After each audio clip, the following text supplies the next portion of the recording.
Welcome to the Unboxing the Office podcast, episode 10. I'm very excited about this. The hits keep coming. We're going to drill down on culture today.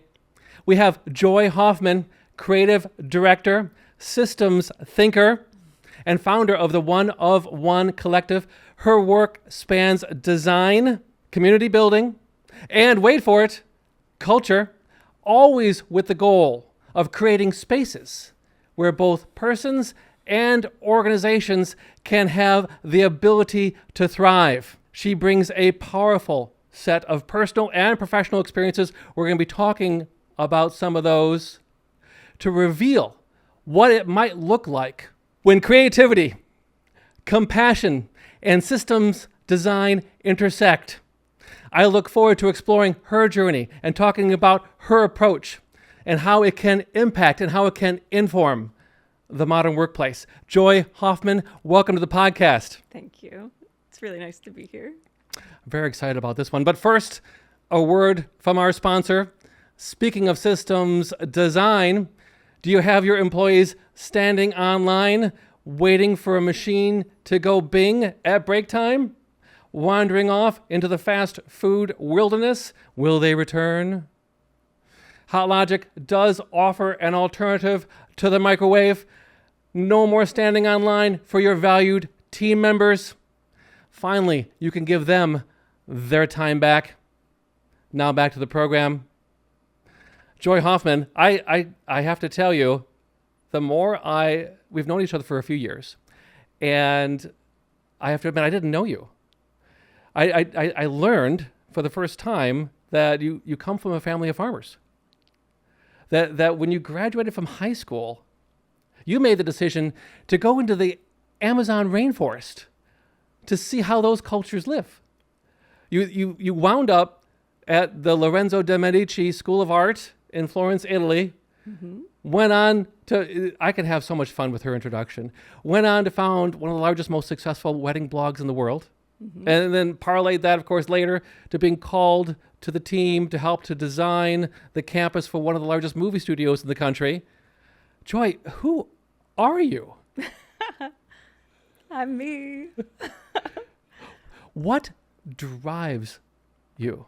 I guess I have to start by asking that question, because there's not a lot of folks are blazing that trail. Yeah, it's not a normal one. No, for sure. Yeah, not listed on the things to do when you grow up options. Yes. But I think what drives me is, gosh, I mean, I can't really describe it in any other way than just it's a lot about wanting to create and enjoy beautiful moments and experiences. Yes. That's definitely a big part of it. But then there's also just that little voice inside that tells you strange things, and you follow it, and it takes you places you never could have imagined. And one of those places being a podcast. Yeah. But I was inspired by the story you told about how you wound up in the Amazon rainforest. Can you recount that for us? Sure. Oh, how that happened? Yeah, I think it really is a formative experience of how I got there, just as much as the time I spent there. It taught me a lot. So it's my senior year of high school. I was at lunch with my dad at Waffle House because that was our place. A lot of great things happen at Waffle House. Yes. And he was like, Joy, what do you want to do this summer? It's your last summer before you go off into the world, college, grow up, do whatever you're going to do. What do you want to do? I was like, I don't know. Work? Well, yes. Lifeguard again? No vision or imagination, right? And he's like, no, like something great. Like, this is your last summer. What do you want to do? I was like, I don't know. I don't think there's that much on the table. Like any 17-year-old girl would say. Could we go to the beach for a week? Like, I don't think we could even afford that. And he was like, no, oh my gosh. Like, if you could do anything in the world, anything, there's no limits, what would you do? And I was like, I don't think anything is on the table, but I could tell he was not letting up. Sure. I was like, fine, I would go live with the tribe in a jungle somewhere. Wow. He's like, what? Yes. What? Why? How? What would you do? And I was like, I wouldn't want to do anything. By that point, I'd been on a lot of missions trips with him and other people, and there was a lot of good things about it, but it was like big groups, building a orphanage or a clinic or something like that, and you're there for a week or two. And, Yes. I was like, yeah, I don't want to do anything like that. I'd like to do something like a long time, just a few people with no agenda at all. Like, I just want to learn what it feels like to live the way they live. Just want to be. Yeah. He's like, well, I don't think they make trips like that, even for insurance reasons. But if we could, like, get you there, what jungle would you want to go to? Like Africa or Papua New Guinea or the Amazon? And I was like, door number 3, Amazon. He's like, actually, I know somebody. And this is before Amazon was a thing. Yeah. Jeff Bezos. Yeah. I know somebody that grew up with the tribe in the Amazon. I haven't talked to him in years, but we could call him when we get home, and I could see if he has any connections or way to get you down there, because this is before cell phones, right? Yes. So you couldn't just call him on the spot. And I was like, okay. And then I completely forgot about it. We finish our lunch. We go home, walk in the door, and the phone is ringing. And it is That day. That guy. Got in the car from Waffle House, drove home. That guy's calling. And he's like, Buddy, my dad's name is Buddy. Buddy, I haven't talked to you in years. I know it's been a long time, but I've just been having this feeling that I really want to take a few young people to the Amazon for a while without an agenda, just to let them be there. It was so formative for me. And I don't know if it's even possible for insurance reasons, but I know you take people to like dangerous places, and I just thought I should call you and see if there's any way you that could day. know. Yeah. Yeah. Like instantly. Well, there's no backing out then. No. It just made it so clear. Like, you have to do this. When I called you for the podcast, I thought, there's no way, Joy. No way I'm going to get Joy on the podcast. It's just not going to happen. And then, like the flip of a switch, you said, okay, I'll do it. I know, because this is not my thing. No. And it was the same kind of experience. It was. I had 3 conversations in a row that were like very clear messages of, you need to share your voice more. You need to blah, blah, blah. And like really pushing hard and encouraging me to do that. And then 2 minutes later, 3 conversations back to back. And then 2 minutes later, you called and asked me to do this. And I was like, okay. You have no choice. No. Oh, that's awesome. I wish I could take credit for that, but I'm afraid I have to admit there was a higher power, no doubt, involved. Seems to be how things work sometimes. Yes. So now our podcast is all about corporate culture. But I wanted to bring Joy Hoffman in because I understood enough about her work, the One of One Collective, helping persons to flourish, right? To know that she had the ability to take this conversation to a whole new level, because organizations are struggling, right? Culture is fragmented, broken, smashed. Take your pick. The idea of flourishing is an entirely different level. Right. But if you're going to make changes, right, here comes AI, and AI is going to be a part of this conversation. If you're going to be making changes, you got to know where you're headed. It'd be good to set a goal. Yeah. Talk to me, because the audience is not going to be familiar with the One of One Collective and the goals of the collective and the nonprofit and what flourishing is all about. Can you tell us about that? Oh man, yeah, that's so many big questions actually. Um, Taking it back to the beginning of your question, it makes me think of when I was working with a particular team.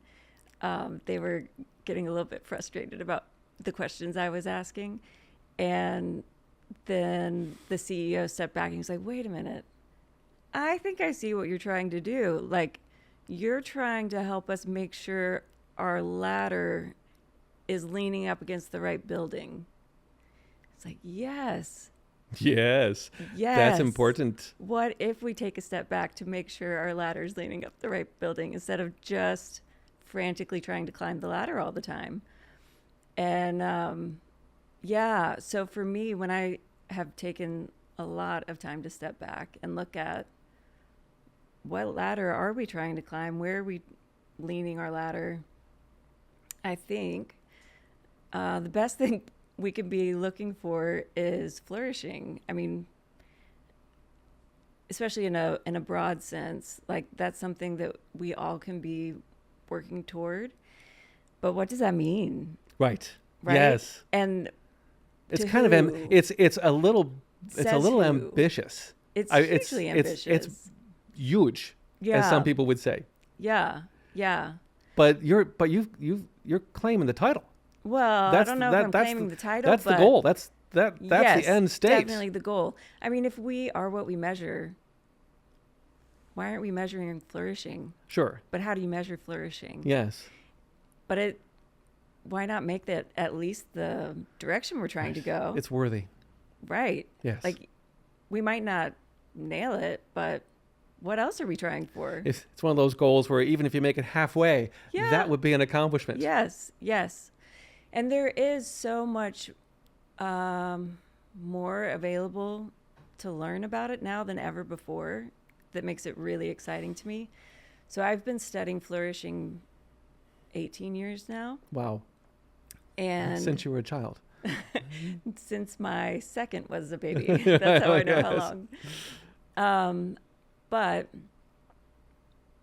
I think it's really fascinating to study it from as many perspectives as possible, because it's like that elephant in the blind man's story, where everybody's got their different perspectives on it. And if we can have the humility to listen to each other and not think we own the answer, and learn to synthesize all of that, I think we can really get somewhere.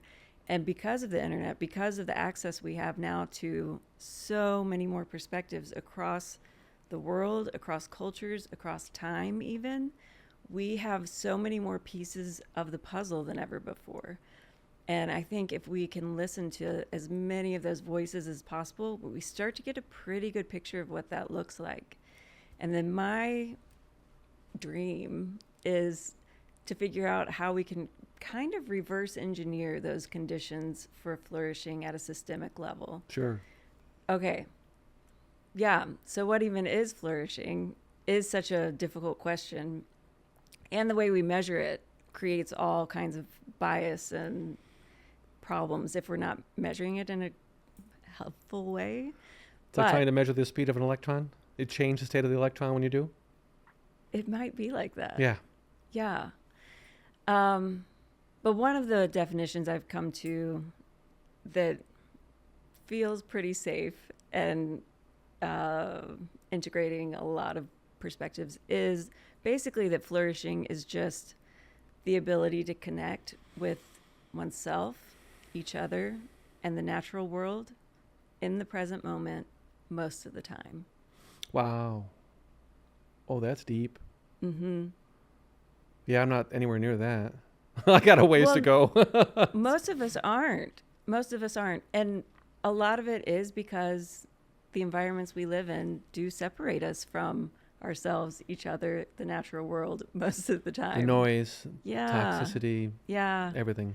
Yeah. But the more I've learned from indigenous perspectives, especially, and the regenerative movement and some of these newer emerging schools of thought, the more I've learned to see flourishing more as about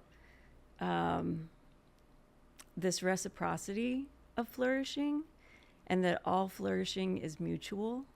There's a woman named Robin Wall Kimmerer that writes these beautiful books, but one of her lines in there is that all flourishing is mutual.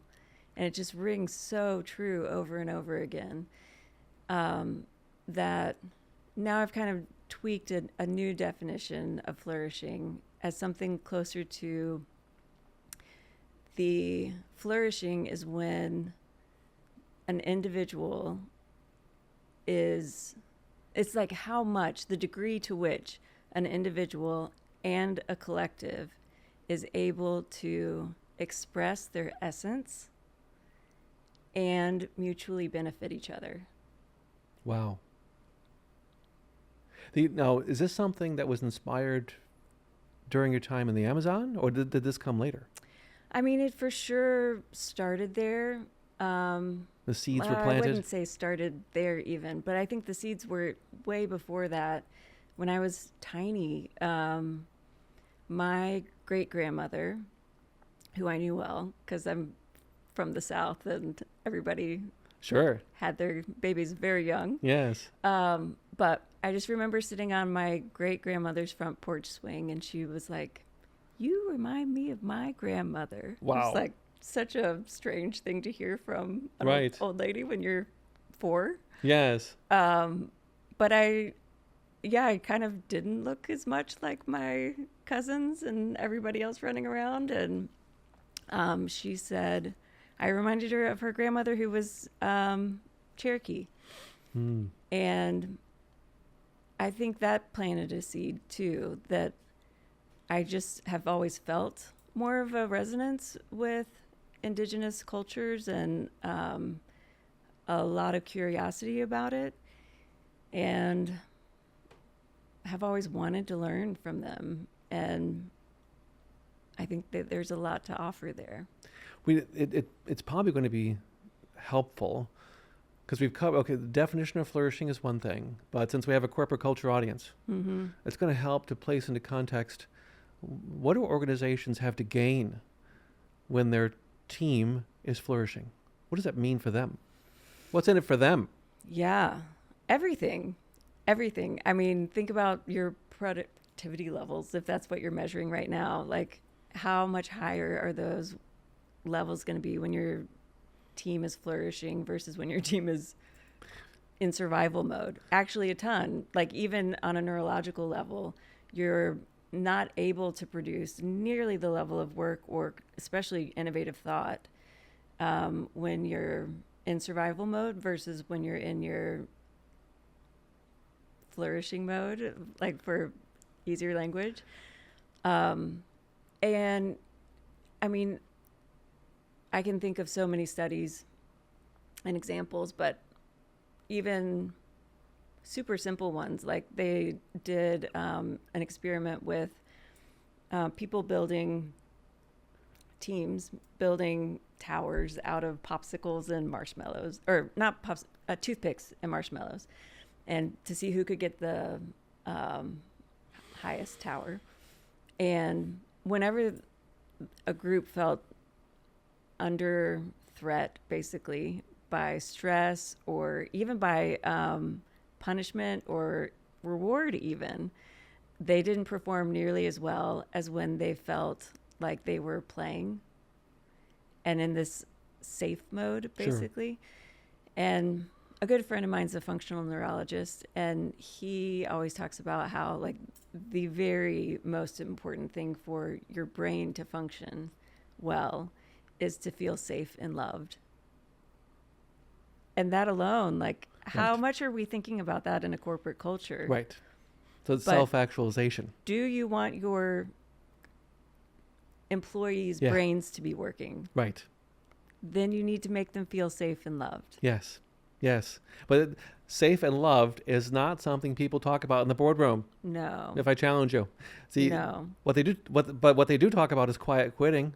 Yeah, they do. They have the opposite of that now. Are you happy? Are you happy? Quiet quitting? Is that really what you want? Yeah. My audience knows I like to have fun with them. And I like to challenge convention. Yeah. But safe and loved Safe and loved. can unleash creativity.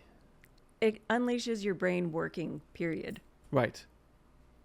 So we talked a little bit about earlier about this idea. And I had trouble coming up with it at the time, but I think the word I was looking for was in the legal system, we have an adversarial model where it's us versus them. Yeah.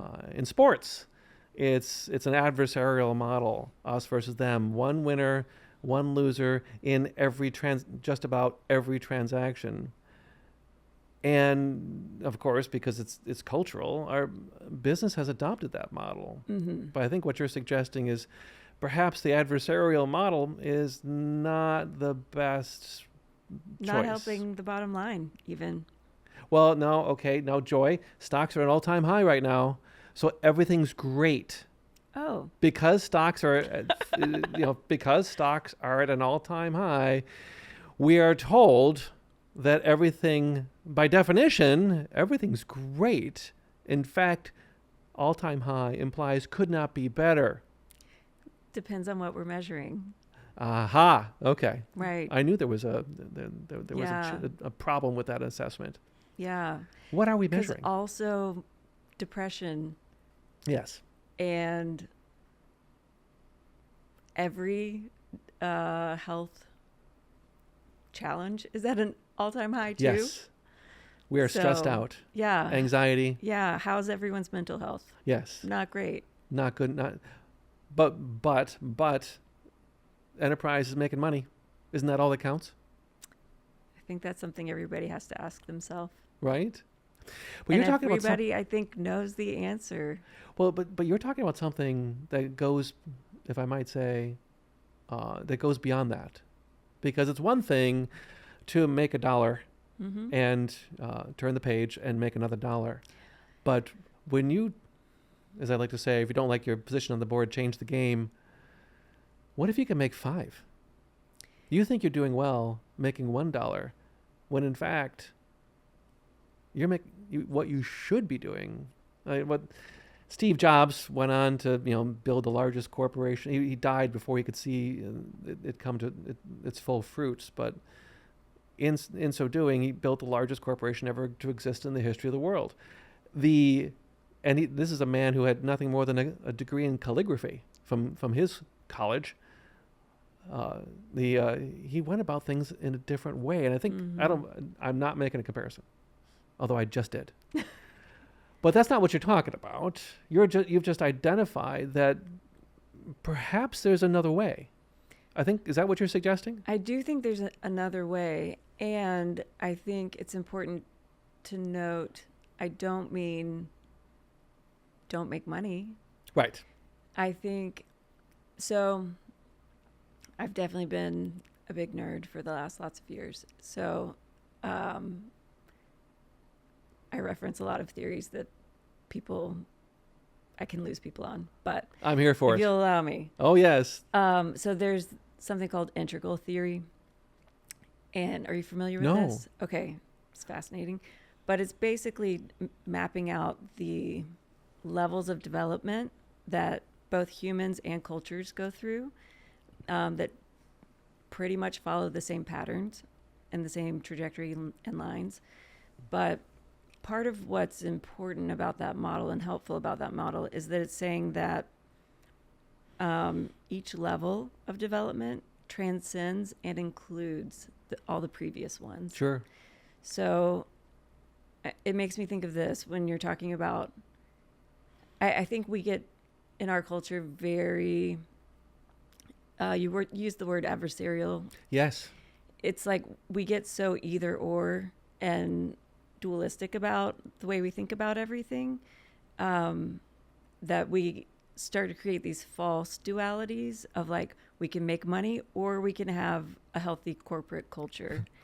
And what I'm proposing, not just me, is that it's not a either or, but it's a both and that a higher level of development in corporate culture includes making money and a healthy work culture. Yes. You mentioned that one of the challenges in enterprises, among many challenges that organizations face, is folks don't respect each other's will. Yes. It's, this goes to a book that was published a little while ago about the laws of power, who shall remain nameless, which described self-interest, manipulation, control as the Yeah. way to do business. And I probably would take exception to that, as my audience might expect me to say. But this is not what you're talking about. You're not talking No. about manipulation and control. No. Those would be, in integral theory, would be patterns used in the red level of development. The red level? And it's a stage, but it's a stage that is seen, for example, in like a toddler, and is appropriate in a toddler. Thank you for making that analogy. Learning that they have their own will and learning to assert their will, which is great for a toddler to be learning, right? It's a problem when you're a grown adult still functioning in a toddler's will. How right? many kids do you have? I have 4. So she speaks from experience. I've seen this toddler will. From experience, yes. Mm-hmm. And I have seen it in grown men too, and women, and women. Sad to say, yes, this But is true. I think as we hopefully develop and get older and wiser, we start to acknowledge and have space for other people's will. And I think there's this practice in the regenerative field that's actually drawn from Sufi tradition. It's very old, but it's got a few names. But the idea is that there's a third way always. And that whenever we come across these tensions and dualities of we need this, so now we're at war with each other. Right. Whether it's your marketing department versus your product department, right? And it may not be an all-out war, but sometimes it is.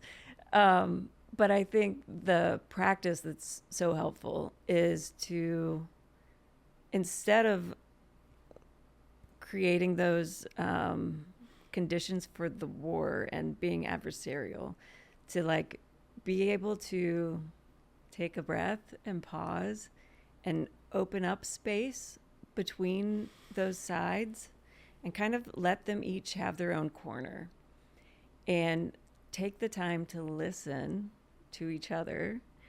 And, or if you're the executive, you're listening to your teams that are fighting, right? And really lean into what each side is saying and try to hear them out for what are they afraid of? Because they're probably trying to protect something that they need or value. And if you can uncover the value and the need that they're fighting to protect, there's probably some really important wisdom that they're holding. And then the other side too has the same need or value that they're fighting to protect. And if you can create that space just to listen to each other and let them each have space, most of the time, a third way will emerge. Wow. And it's not even something that you have to make happen. It just emerges. That is transformative. Yes. Wow. I did not. So that's not. That's not a part of the regenerative movement. Is that? It's it was definitely taught in the school I went to. What is the regenerative movement? Okay, so for a long time there's like green movement and sustainability and that kind of those kinds of movements. Regenerative is just what's after that, basically. That the regenerative movement would kind of critique the sustainability or green movement as just trying to get to zero. Sure. When, what if we could go beyond that? Right. And what if we could, I'm very involved in the placemaking building space. So right. The example there would be like, what if we could not just have a net zero home, but a net positive home? Sure. But the idea is moving beyond extractive models where we're taking more than we're giving. A step forward would be moving to a reciprocal level, but a step beyond that would be regenerative, where the goal is to be life-giving and to be giving more than we're taking. Right. Now, we spend a lot of time talking about corporate culture, which generally addresses one organization at a time. But the theories that you're talking about are community-based. Mm-hmm. It's not just one person, one organization. You're talking about the whole community. It's both.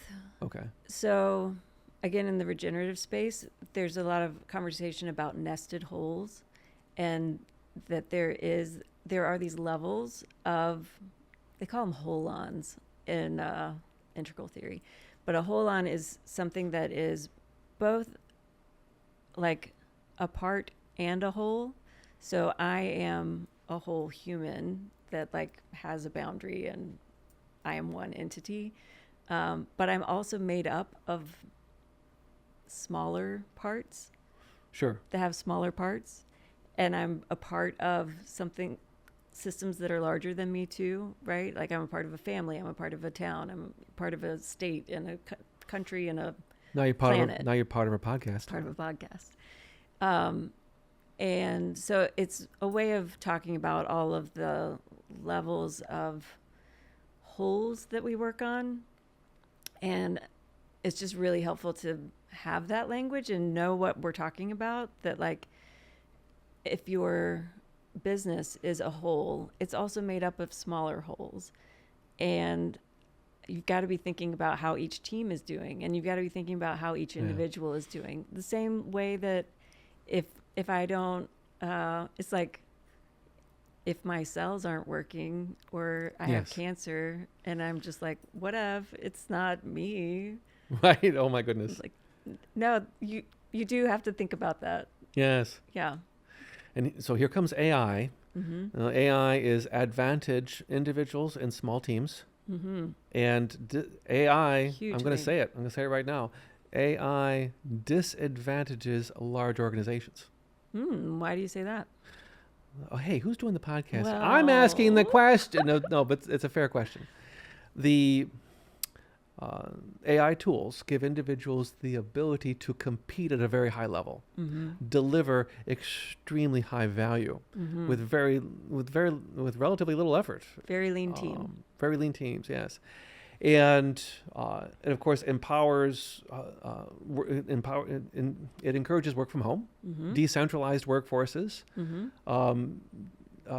disparate teams. Large organizations, in the traditional sense, drew their value from being able to concentrate resources and concentrate teams.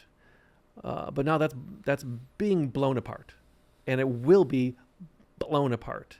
So your work comes at the development of your work comes at a very interesting time, and AI's been in development for years, but wow, it leapt onto the stage all of a sudden, and here we are.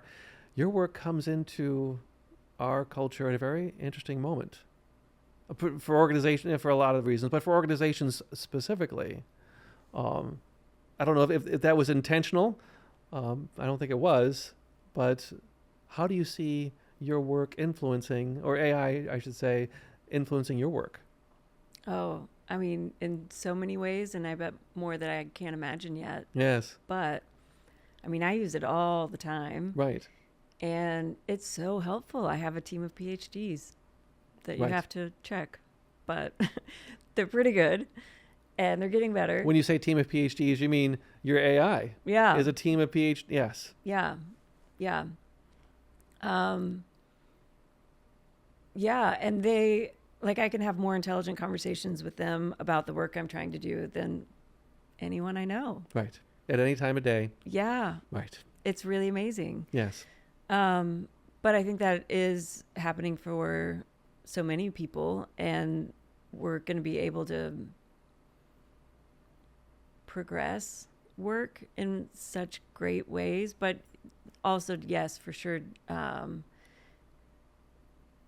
helping people live more decentralized is going to be, I think, really good. I think the way we're living is a complete house of cards and untenable to Yes. continue. Yes. And the house is now on fire. It's not looking good. Right. Yeah, yeah. So I feel really called to build places that kind of offer a new model of how we can live, and kind of redesigning all of it and all of the living systems, but also creating it to be more at human scale, which is not something many places are designed for anymore. Sure. What does that mean at human scale? Well, I'll give you some examples. In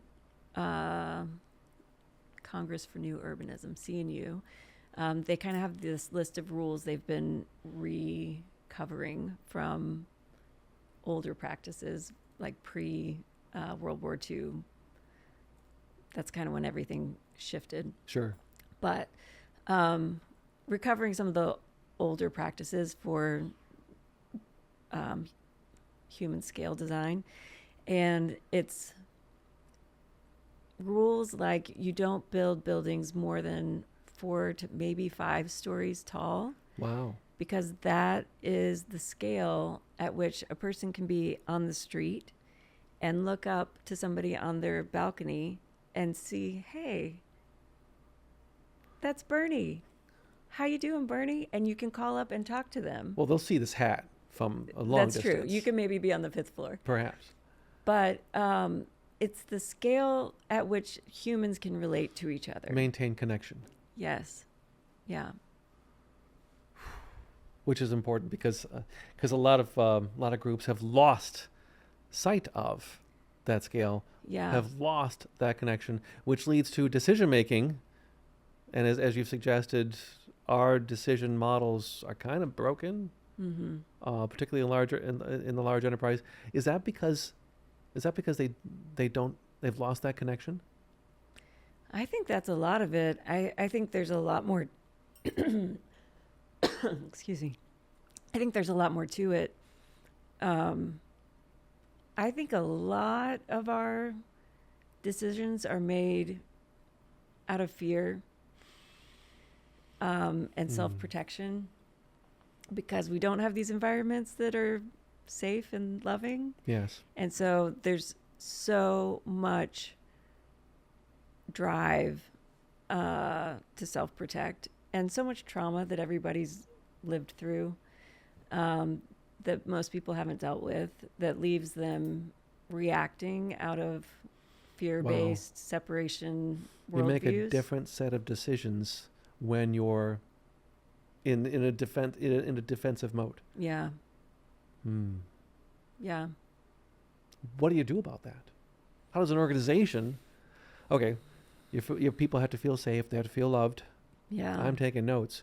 But how does an organization get back to enabling their teams to making reasonable decisions, informed decisions?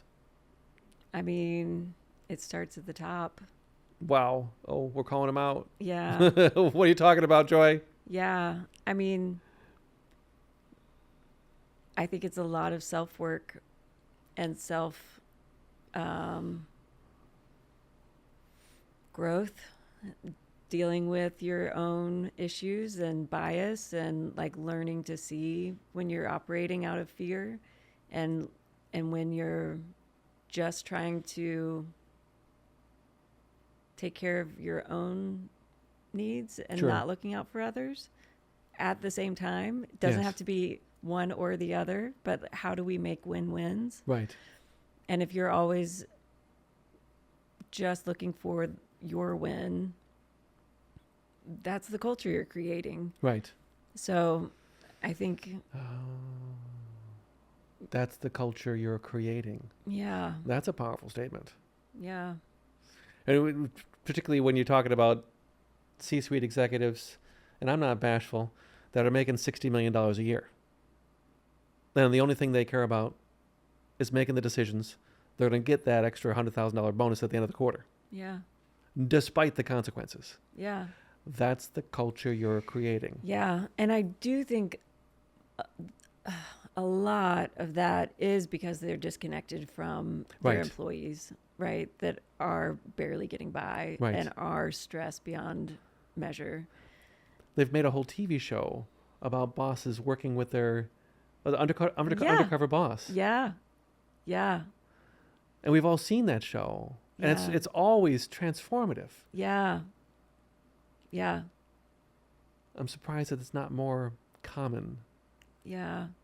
What prevents executives from walking into that connection? Why are they not doing it? I don't think there's a lot of modeling of that. I mean, there is that show. But it's just not something that we talk about a lot or celebrate.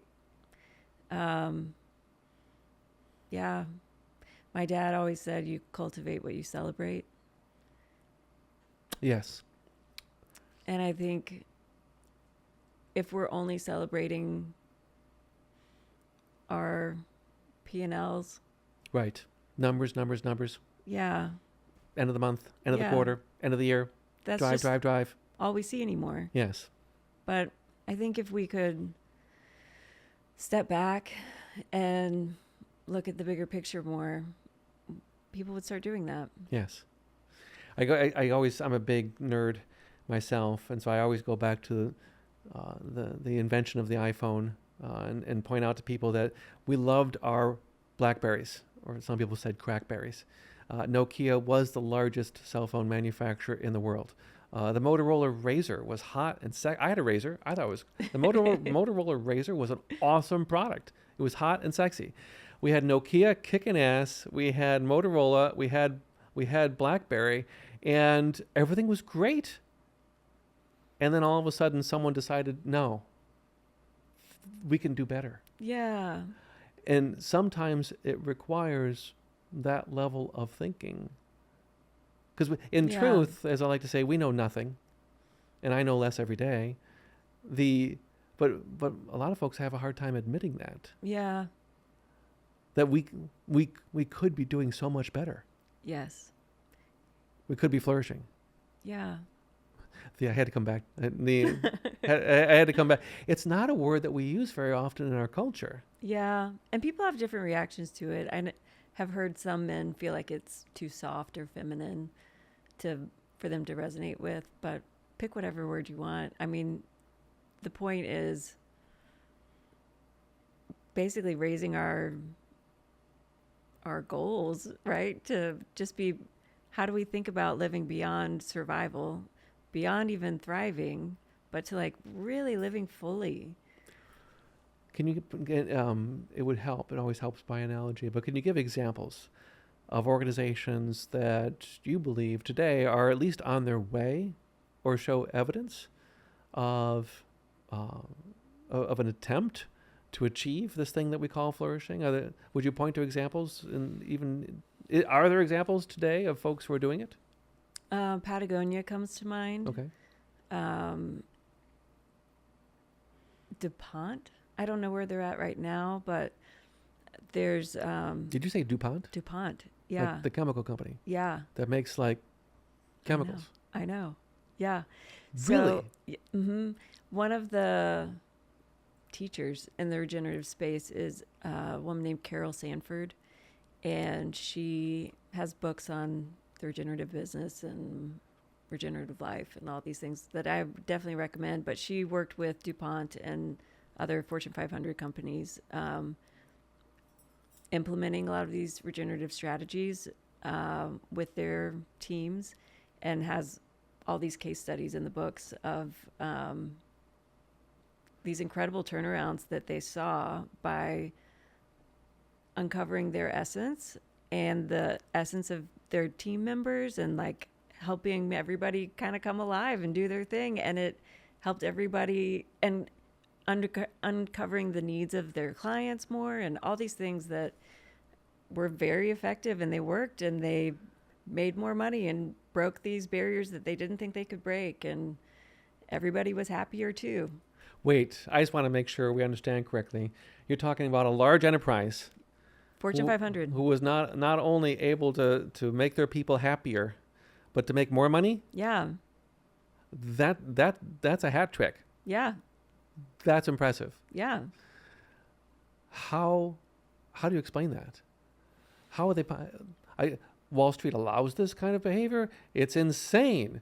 There ought to be a law, Yeah. as people would say. Can you? Yeah. I mean, it is somewhat complex, but a lot of it is complex feeling because it's a major paradigm shift from the way our culture mostly thinks and operates in a Cartesian and What's dualistic, what's Cartesian? mechanical Okay. worldview. Yep. Where we think things work like machines,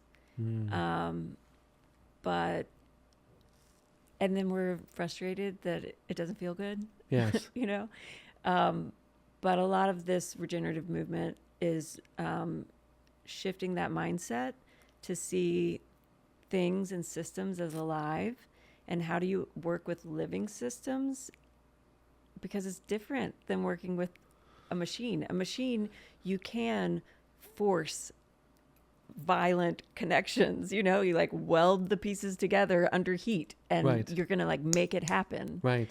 But that doesn't work with a living system, right? And there's these different rules for developing living things. And if you can learn those rules and learn to see things as alive, and it's a whole different process that you can learn. So I don't know if this is related, but I spend too much time on TikTok, as people know, but I saw a clip recently that suggested that two metals in space, when brought in atomic proximity to one another, will weld spontaneously What?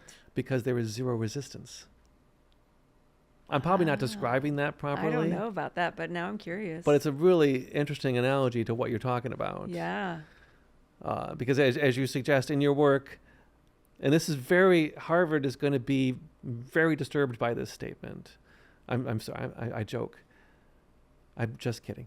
But you suggest businesses are not machines. Correct. That is very, that's a bold statement.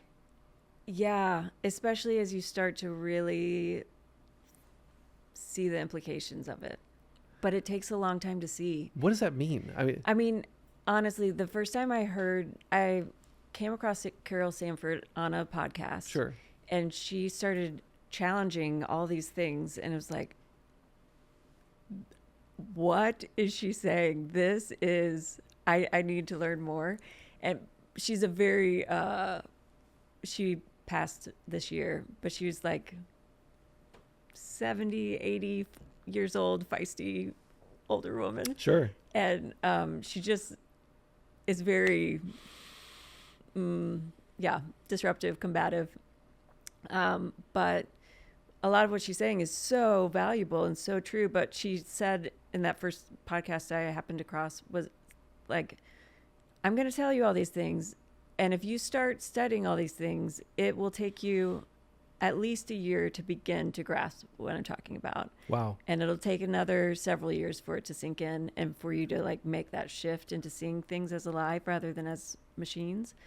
And it's true. It's true. But it just immediately started working on me.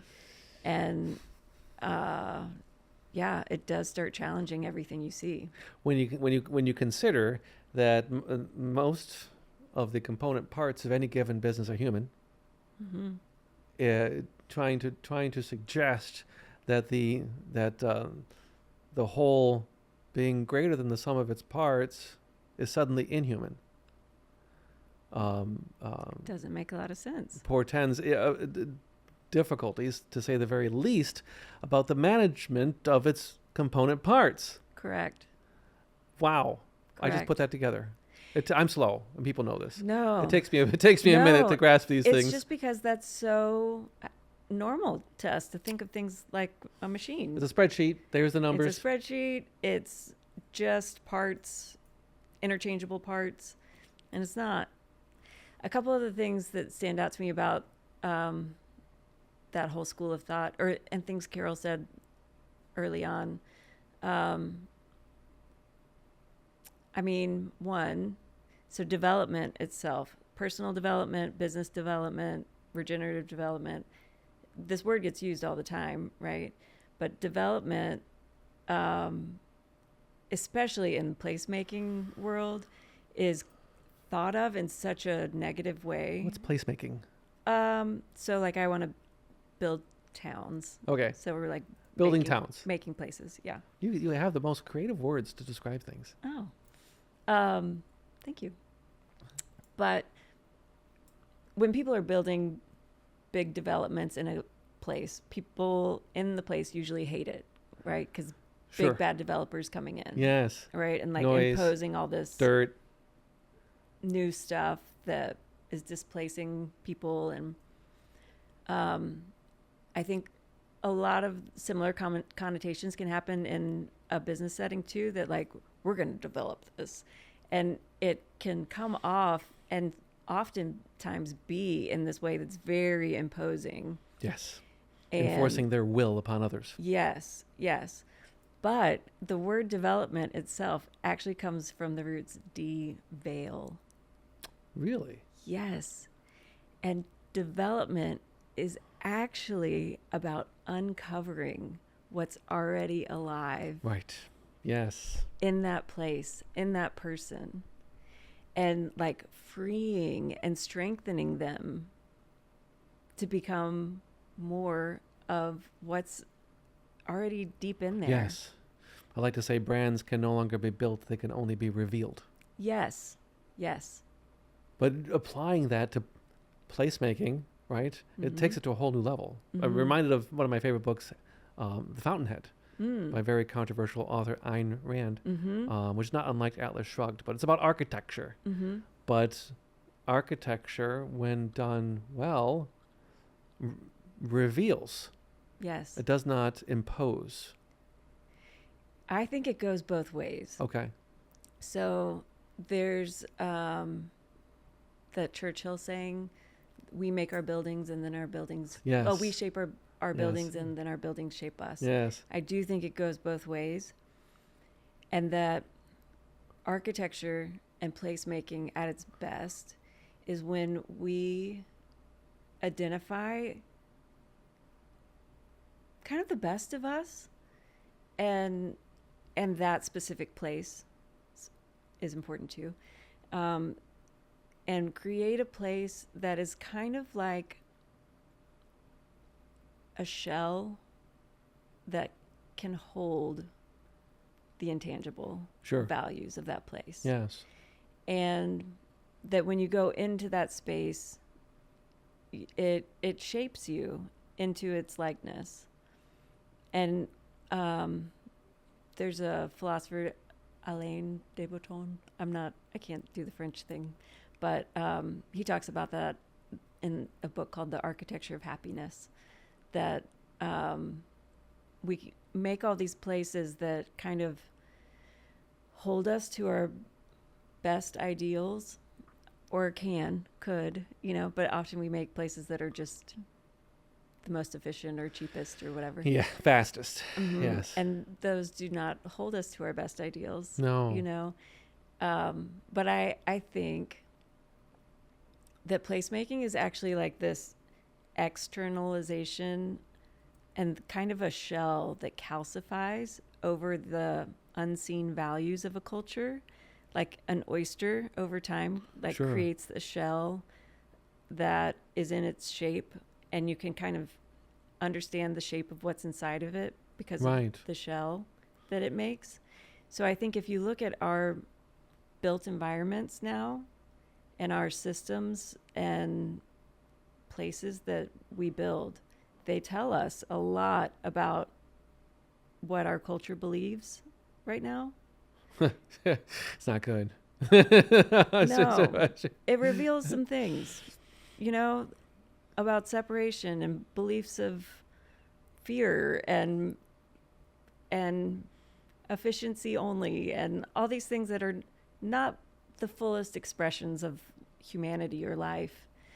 But I think if we could make some places that were built in the shape of connection and love and fullness and essence and development of that place and celebrating a different set of values, that when people enter it, it does shape them. Right. Because that's how I changed. Yes. You know, I changed and learned and grew when I went to other places and experienced other cultures and like got into these other shells. If that makes sense. Oh, sure. Yes, it does. I don't know if we properly addressed this concept that the business decision-making process is kind of broken. Very. Probably does not. Yeah. It's really a shame that it's a cliche to say that decisions are not made in meetings. Right. Everyone knows this. Right. All the action happens before or after in the dark room. Yeah. And that's not good. No. And that's a very clear sign that you have a culture that does not feel safe and loved. Well, but yes, but it also serves other interests. Yeah. Which are hidden. Yeah. Not transparent. Yeah. Laws of power, so to speak. Mm-hmm. Not good. Manipulation, control, self-interest. Not good. Mm-hmm. My opinion. How do you fix decision making? How do you fix that? I mean, again, it's really hard to fix things from the bottom up. Yes. I think that gets very limited. And real change, I think, does happen more from the top down of whatever department even you're in. You can create change from that point down. But ideally, it is in the executive levels where this big change is happening if it's going to be meaningful.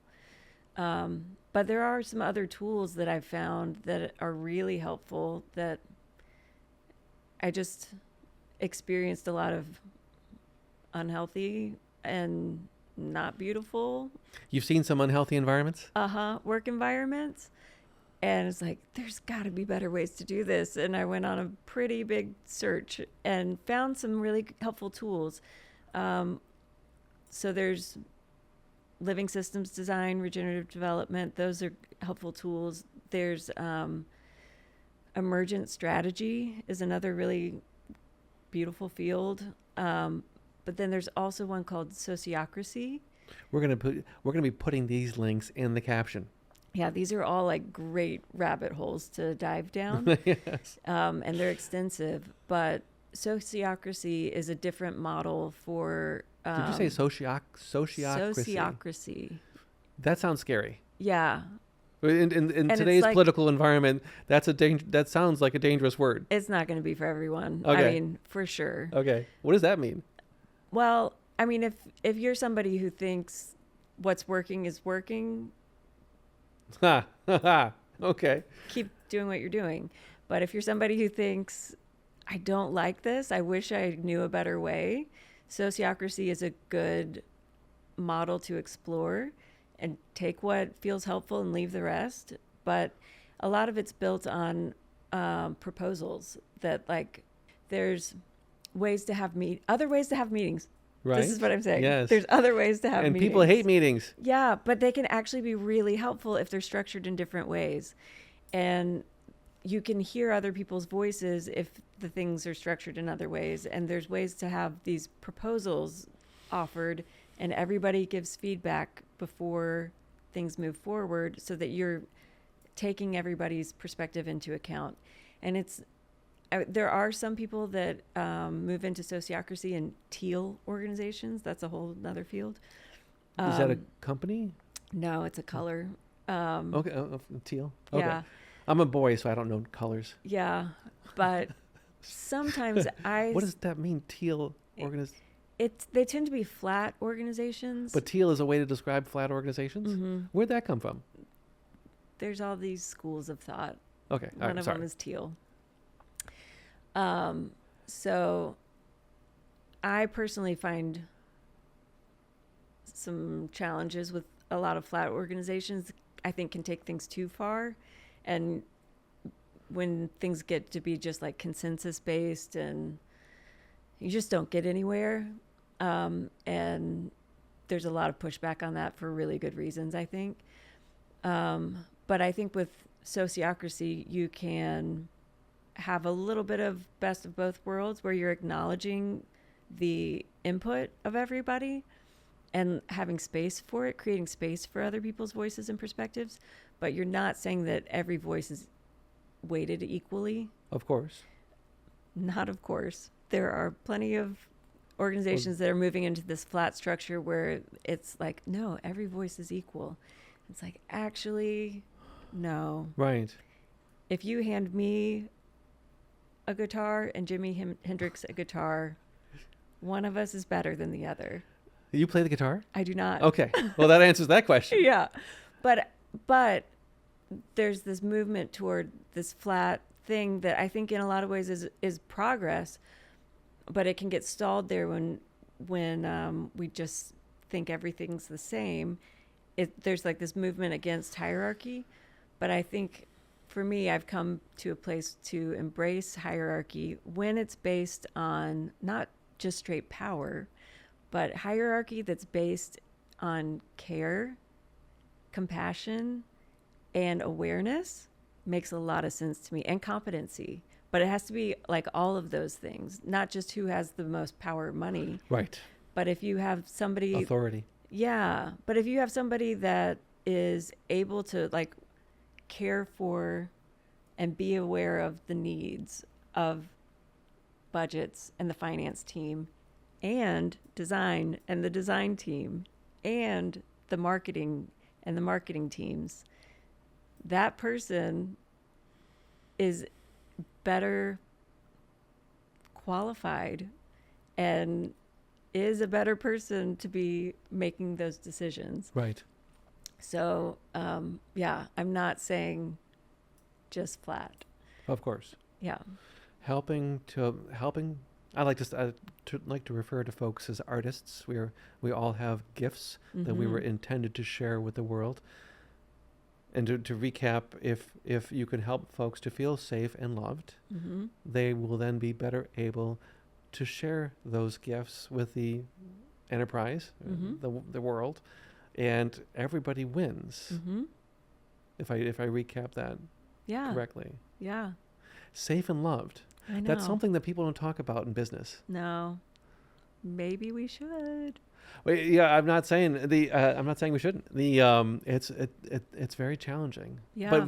But we're here to challenge convention. That's what we do here at the Unboxing the Office podcast. But you brought up Jimi Hendrix. Okay. I'm a big fan. Big fan of all artists, of course. How do you and you're an organization nerd, if you don't mind my saying. Right? Fair. You're pretty schooled in these ways. How do these models? How are they built to allow organizations to be able to recruit and retain artists? Oh, that's like a whole multiple hour conversation. Can you give us a preview? We'll do another podcast and we'll zero in on it. But can you give us the trailer? Yeah. Let's see. What is the most important pieces of that? Okay. A couple of things come to mind. So, one, highly creative people are highly sensitive people. Yes, they can be. I'm very sensitive. I mean, this is what the research says. Yes. And that is in every way, not just like emotionally sensitive, which is what we mostly attribute, but also like every way. Light, sound, Yes. hear, yeah. All the senses. There's 21 senses. 21. Not 5. Yeah. I think I have 3. 21 named sensory systems. Yes. You weren't but I kidding. would There's a say lot of material to unpack here. more beyond that. Yeah. So these people are highly sensitive, and that is their gift.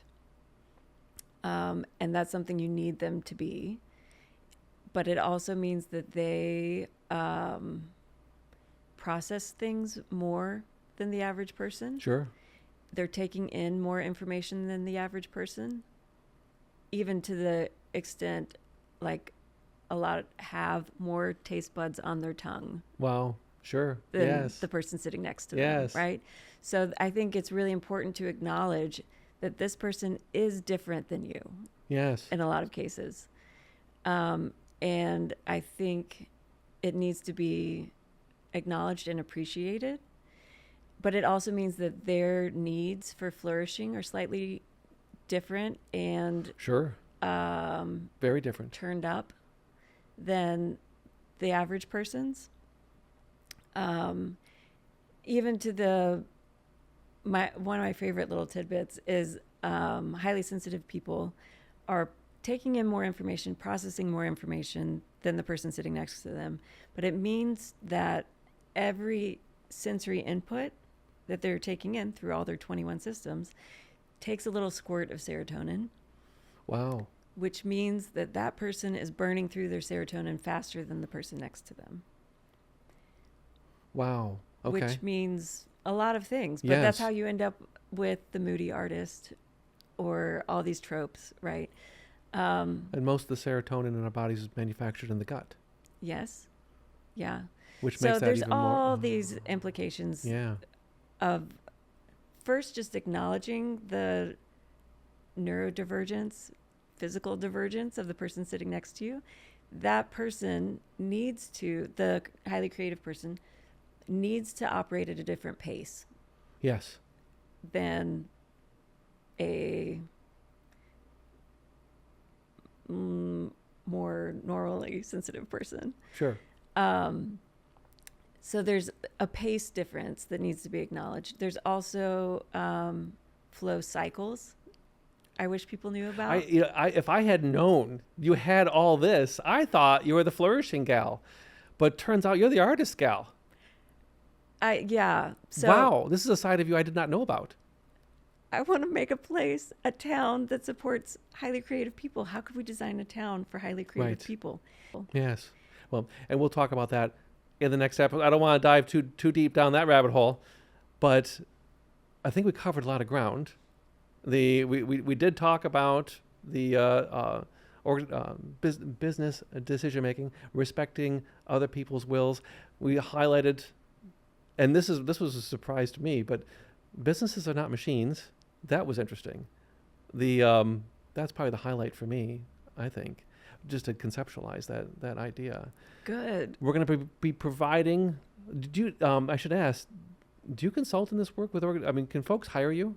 I've done some of that. Yeah, You still do that work? I would. Okay. All right. So we're going to include links in the captions for the ideas. Sociocracy. Nailed it. Very scary. But I'm sure there's some value there. Yes. As well as Joy Hoffman's work. We'll include those links. What am I missing? Did we cover it all? Yeah. And we've teed up the next episode, which will come in a few months, to zero in on how do you support the needs of an artist within an enterprise, which I think is important.